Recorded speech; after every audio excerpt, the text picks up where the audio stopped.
The Duchess's glass slipped from her hand and shattered across the marble floor. Every head in the ballroom turned. Lady Caroline Sheridan stood at the center of the glittering chamber beneath a storm of chandeliers while whispers moved through the crowd like wind through silk.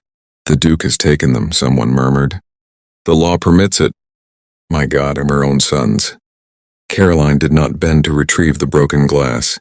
She did not move at all, because in that moment she understood something with terrifying clarity. Her children were gone, and every law in England belonged to the man who had stolen them.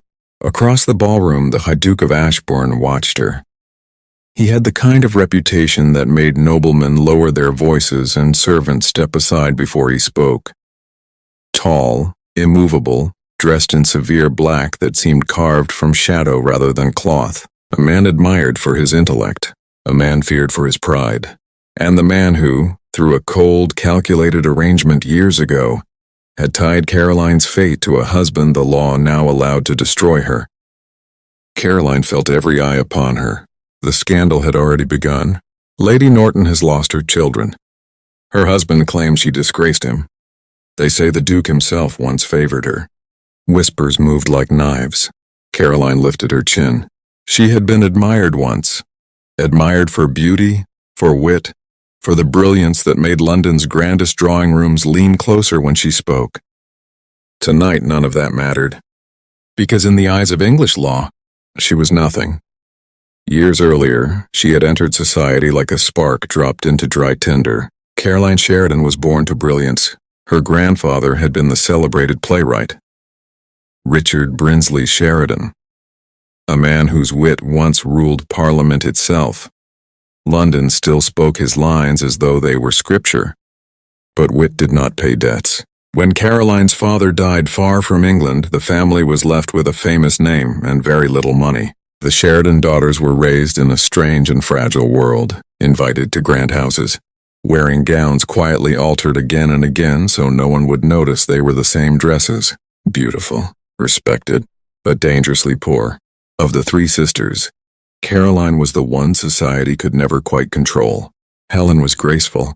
Georgiana was gentle. Caroline was brilliant. Dark-haired, sharp-eyed, with a voice that could silence a room full of politicians if she chose to use it. She read poetry like a weapon. She argued politics at dinner tables where young ladies were meant to remain silent. Men admired her. Many feared her. And when she laughed, quick, intelligent, dangerous laughter, the entire room leaned toward her like flowers toward the sun.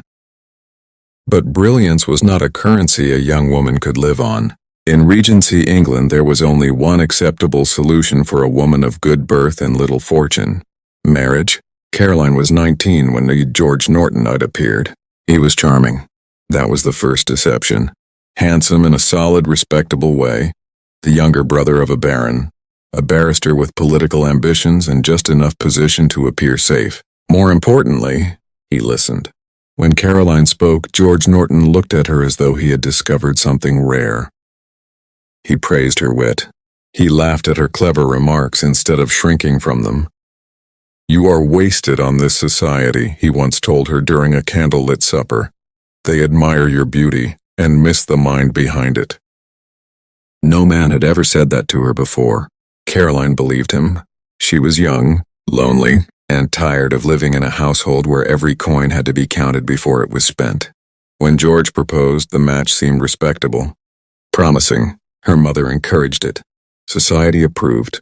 And so on a summer morning in the 827, Caroline Sheridan walked down the aisle of a London church in a white silk gown. The bells rang. Guests applauded. Her sisters embraced her.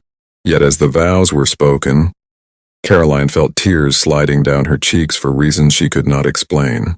Something inside her already knew.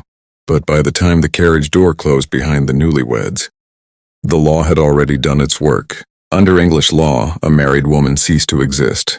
Her property became her husband's. Her earnings became his. And her children, every child she would ever bear, belonged to him completely.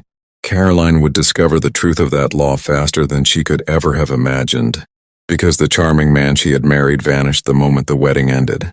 The rage began within weeks. The first time he struck her, it was because another gentleman complimented her poetry. The second time because she laughed too brightly at a dinner. George Norton did not love her brilliance. He resented it. And resentment in a man like George had a violent language. Inkstands thrown across rooms. Hands gripping her wrists hard enough to bruise.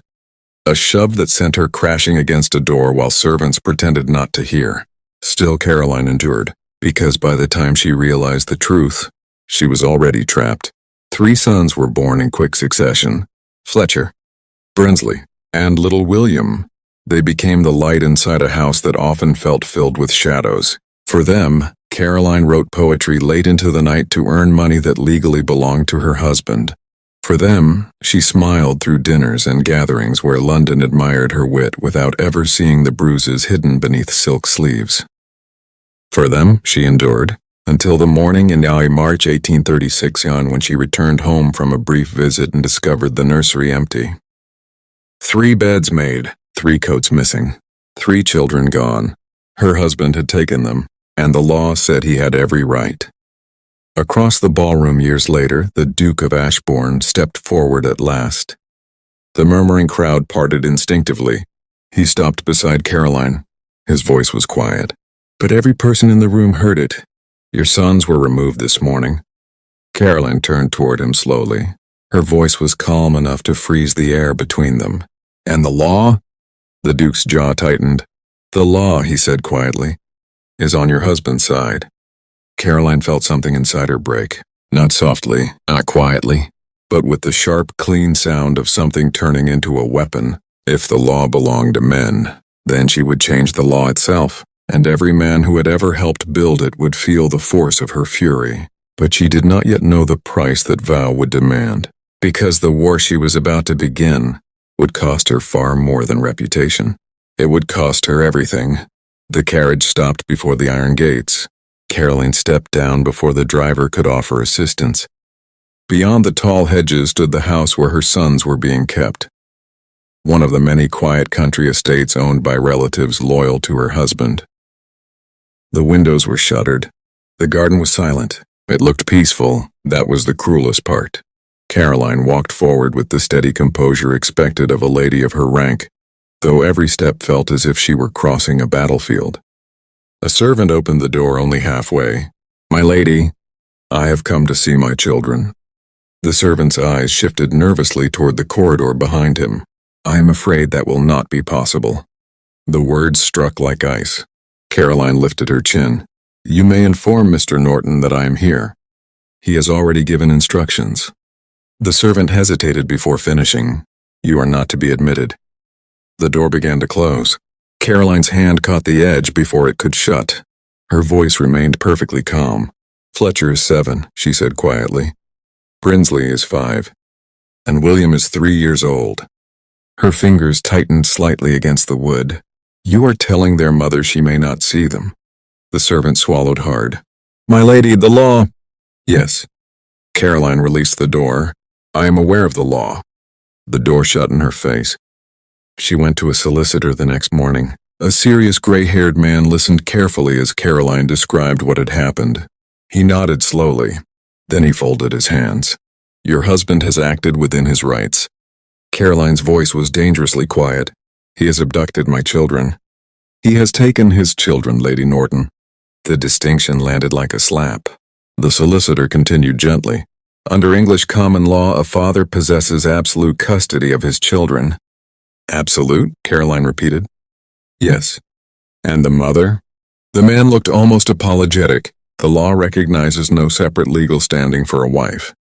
Caroline stared at him. You mean I cannot even ask where they are? You may ask. And if he refuses to answer? The solicitor hesitated. There is nothing the courts can do. Caroline rose slowly from her chair. For the first time that morning, anger burned through the numbness inside her. So my husband may beat me, she said. He may steal my children. He may take the money I earn. And the law calls this justice? The solicitor did not meet her eyes. It calls it marriage. Word spread quickly through London society. Scandal always moved faster than truth. At dinner tables and drawing rooms the whispers began. They say Lady Norton drove him to it. Such clever women often make poor wives. I hear the Prime Minister himself used to visit her house rather frequently. The last rumor spread fastest of all, because it contained a name powerful enough to turn gossip into political danger. Lord Melbourne, the Prime Minister of England. For years he had visited Caroline's drawing room, drawn by her brilliance and fearless wit.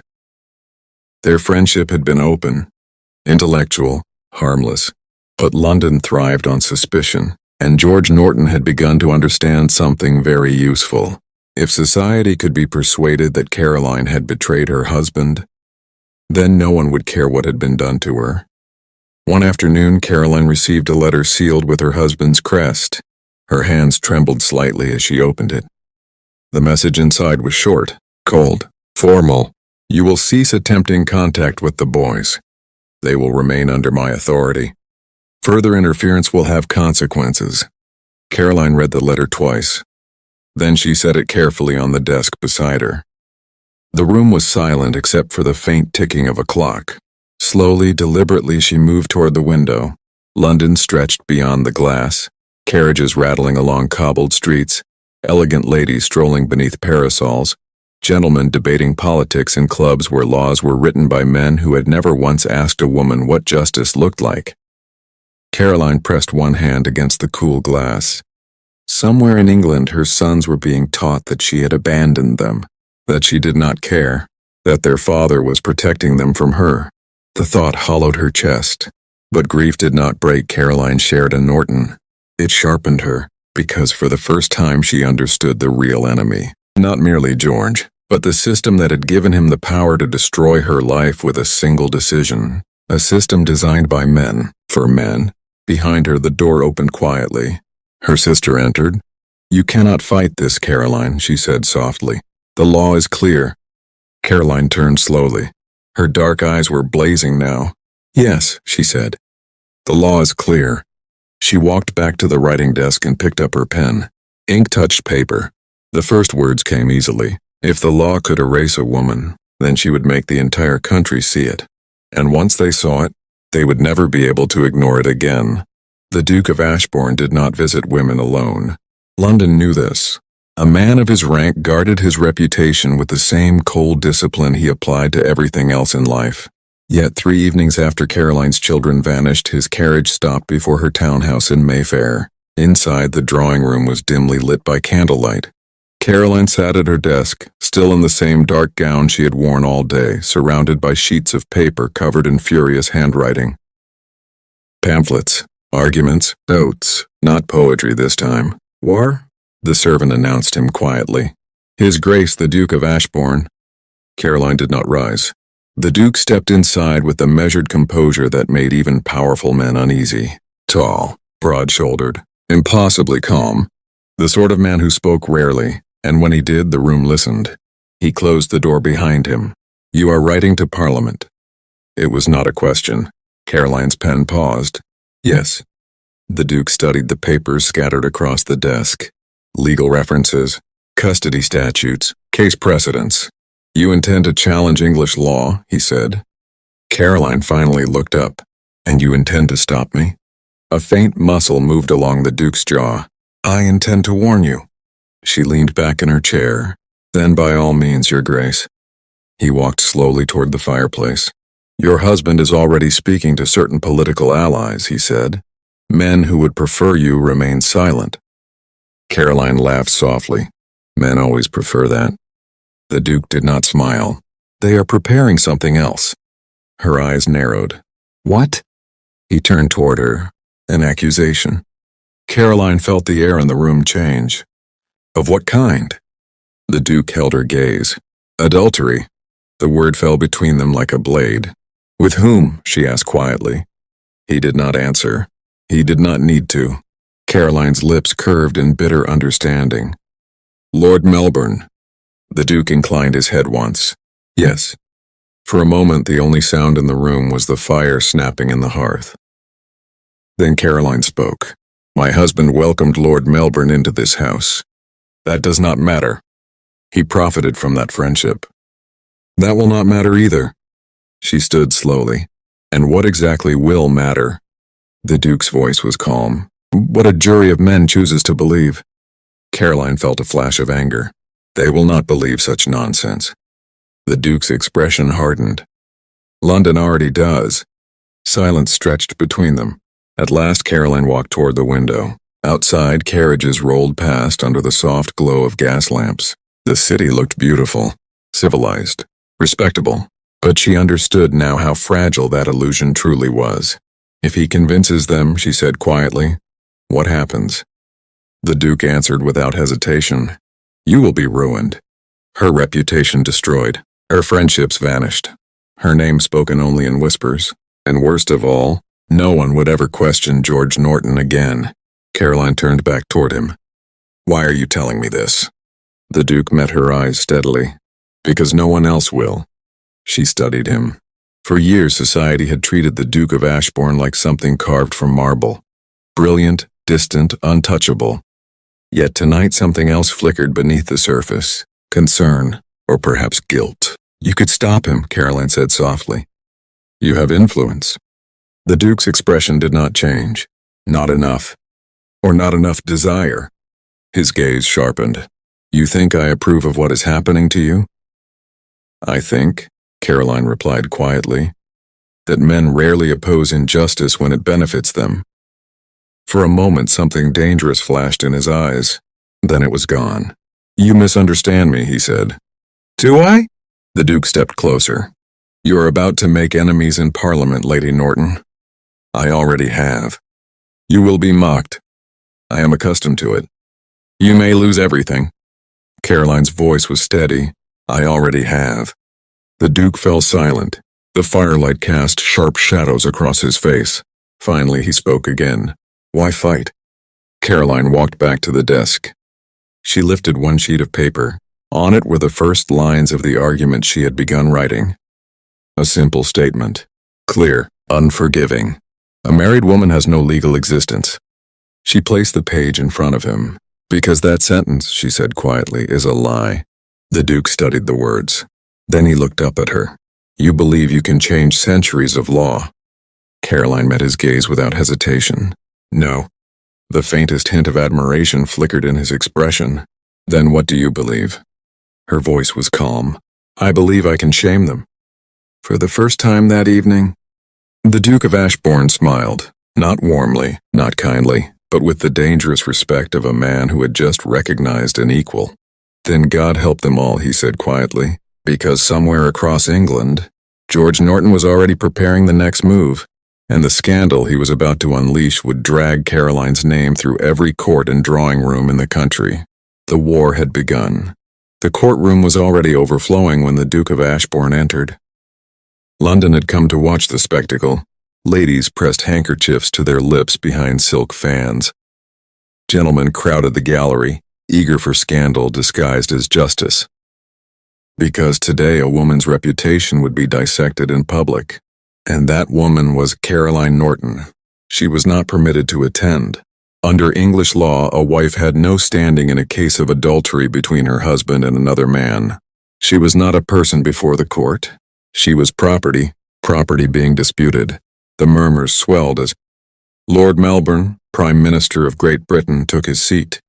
A powerful man, a careful man, and today the man accused of seducing another man's wife. The Duke of Ashbourne stood near the back of the room, arms folded behind him, watching the performance unfold with cold attention. He understood the truth long before the jury did. This trial was never about adultery. It was about destroying Caroline. Miles away in her quiet house, Caroline sat at her desk. The curtains were drawn. No visitors were permitted. She had refused them all. Society might feast on her humiliation, but she would not give them the spectacle of watching her break. Instead, she wrote, page after page, arguments, observations, proof. The law had stolen her children. Now it intended to steal her name. Her pen moved faster. Fury sharpened every word.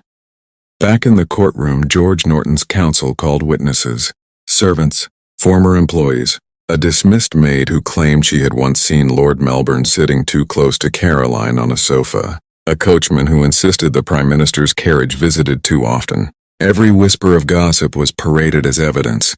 The crowd leaned forward eagerly. The Duke watched the proceedings with growing contempt, because even the accusations lacked conviction. Dates were forgotten, stories changed under questioning, rooms were described that did not exist.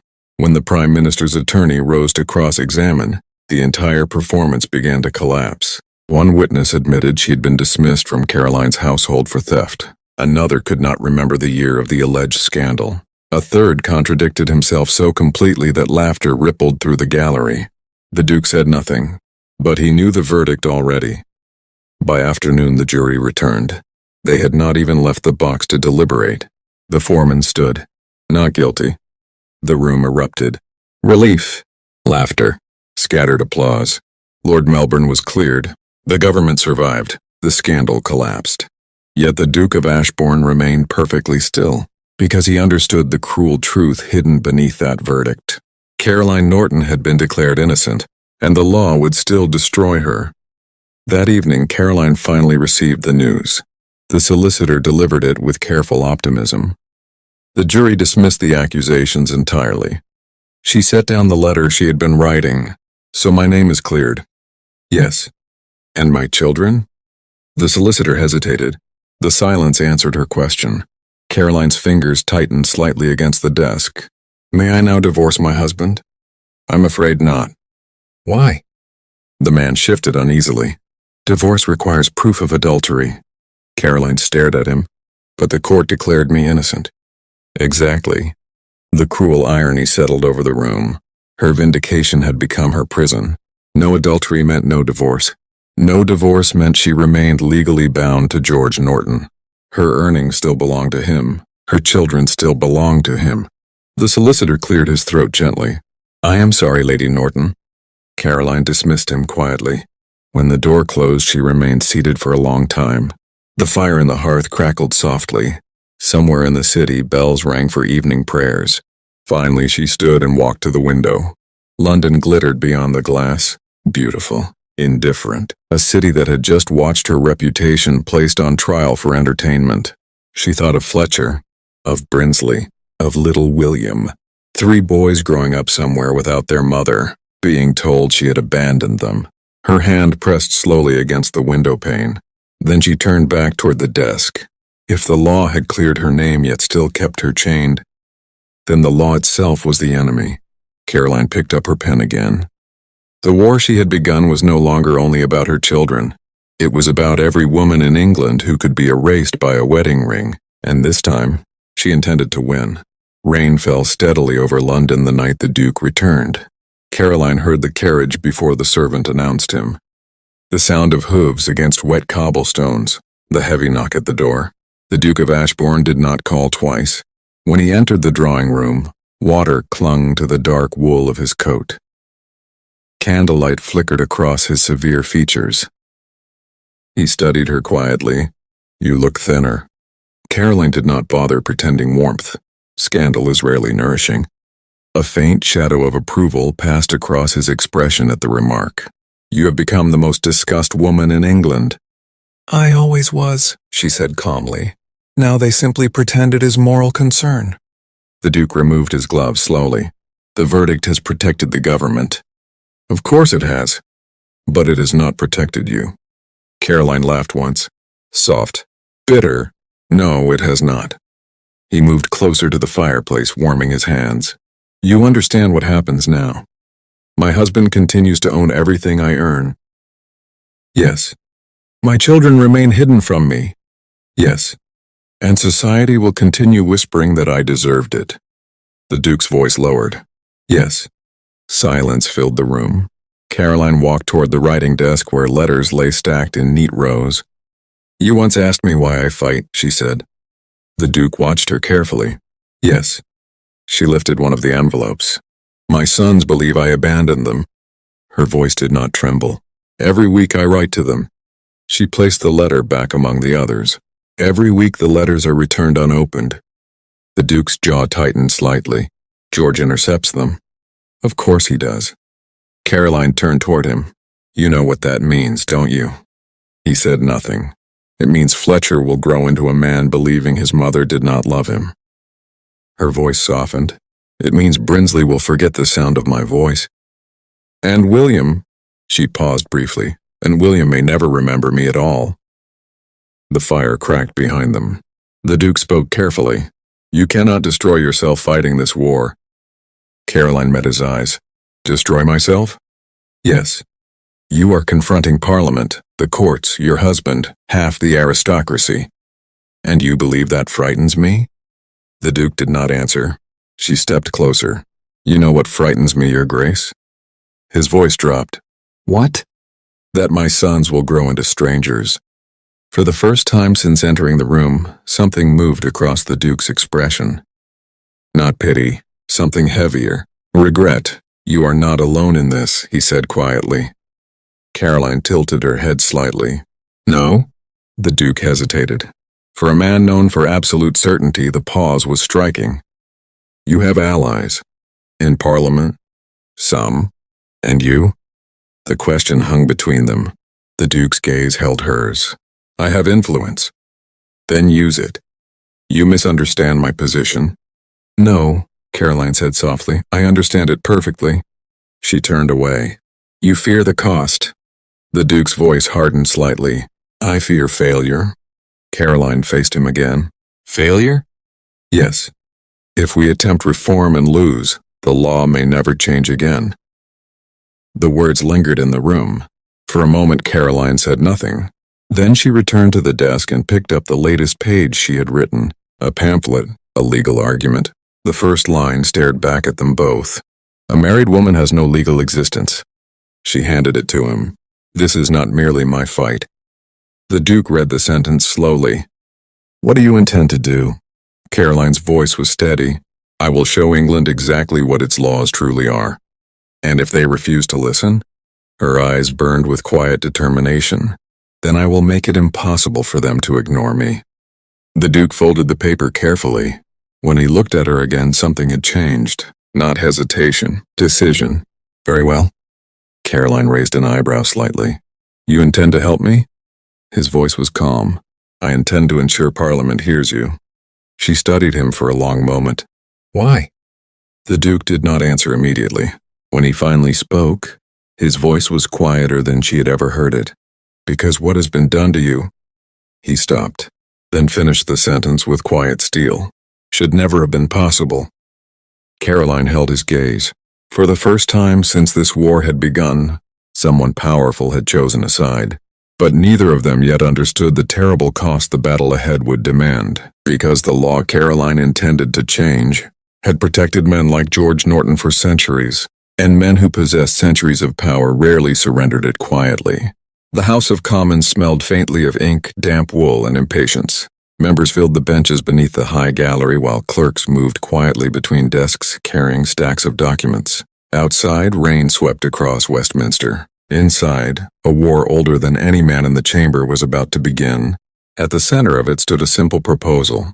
A mother, under certain circumstances, might be allowed to see her children, nothing more, nothing less.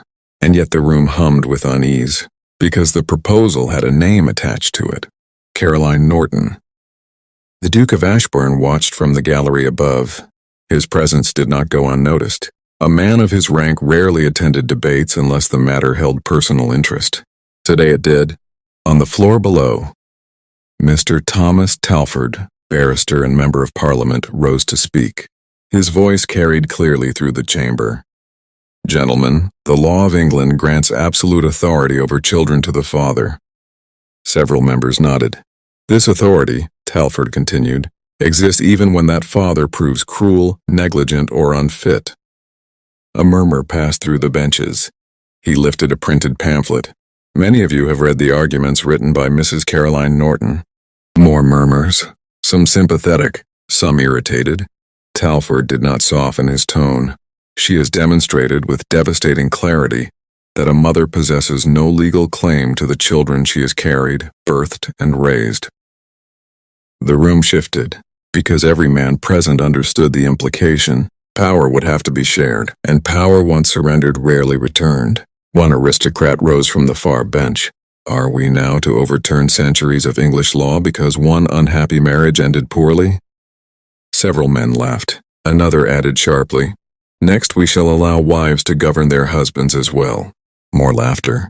Above them in the gallery, the Duke's expression remained carved from stone, but his fingers tightened slightly against the railing. Across London, Caroline waited. She had not been invited to Parliament. Women were not permitted to participate in such matters. Instead, she sat in her drawing room surrounded by stacks of letters. Letters from mothers across England, women she had never met, women who had read her pamphlets and written to say the same thing. It happened to me too. One letter described a husband who drank away the family fortune and then removed the children to punish his wife.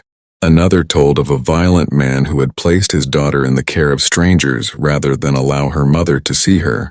Dozens of stories. Dozens of silent tragedies. Caroline read every one. Each letter added fuel to the fire already burning inside her.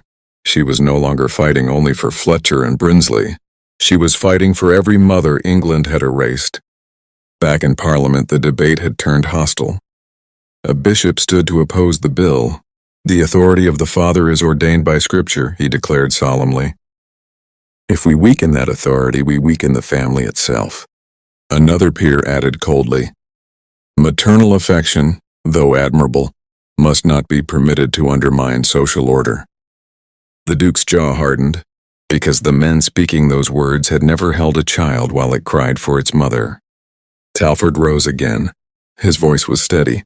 Gentlemen, this bill does not grant equality. He paused. It merely recognizes that a mother is not nothing. The chamber fell briefly quiet, but resistance remained. Power was reluctant to loosen its grip. Late that evening, the Duke arrived at Caroline's house once more. She was still seated at the desk when he entered. The moment she saw his face, she understood. The debate did not go well. No. Caroline leaned back slowly. They will defeat it. Perhaps. She studied him carefully. You expected this? Yes. Then why bring the bill at all? The Duke stepped closer. Because sometimes a law must fail before the country realizes it is wrong. Caroline considered that. And if it fails? The Duke met her gaze. Then we fight again. Her lips curved faintly. You sound very certain for a man who once warned me not to begin this war. His voice softened slightly. I underestimated you. Caroline picked up her pen again. Many men have. The Duke watched as fresh ink touched the page. Another pamphlet. Another argument. Another weapon. And as the scratching of the pen filled the room, he realized something quietly astonishing. This woman, alone, disgraced, legally invisible, had already begun changing the foundations of England. Even if Parliament refused to admit it yet, the first victory arrived without triumph. There were no bells, no cheering crowds, no sudden restoration of everything Caroline had lost, only a sheet of paper, a new law, and the quiet, devastating knowledge that it had come too late. In 339, after months of debate, humiliation, ridicule, and relentless pressure, Parliament passed the Custody of Infants Act. For the first time in English history, a mother was recognized in law. Not fully, not equally, but undeniably. A woman of good character could now petition the court for custody of children under 7, and for access to older children. It was a fracture in the stone wall that had crushed women for centuries, and it existed because Caroline Norton had refused to disappear. When the news reached her, she stood very still by the window. The Duke of Ashbourne had brought the document himself. It is done, he said quietly. Caroline took the paper in trembling hands. Her eyes moved over the lines she had dreamed of reading. For one suspended moment, hope rose inside her so sharply it almost hurt. Then she looked up. Where are my sons? The Duke did not answer at once. That silence told her everything. George had moved them to Scotland, beyond the reach of the new law. For a moment, Caroline could not breathe.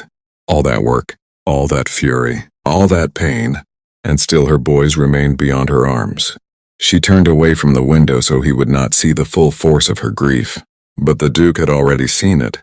His voice was lower now. Caroline! It was the first time he had spoken her name. She closed her eyes. When history remembers this, she said, they will call it reform. She opened them again and looked straight at him. But let them never forget what purchased it. The Duke's gaze held hers. He bowed his head once, not as a courtly gesture but as an acknowledgement. of suffering, of courage, of a war she had won and lost in the same breath. Caroline set the act carefully upon her desk. Then she reached for her pen, because she understood at last what her life had become. She might not save her own children in time. She might never recover what had been stolen from her, but she would make certain no woman after her could be destroyed so easily. Outside, London glittered under the night sky, proud and indifferent as ever. Began rewriting England.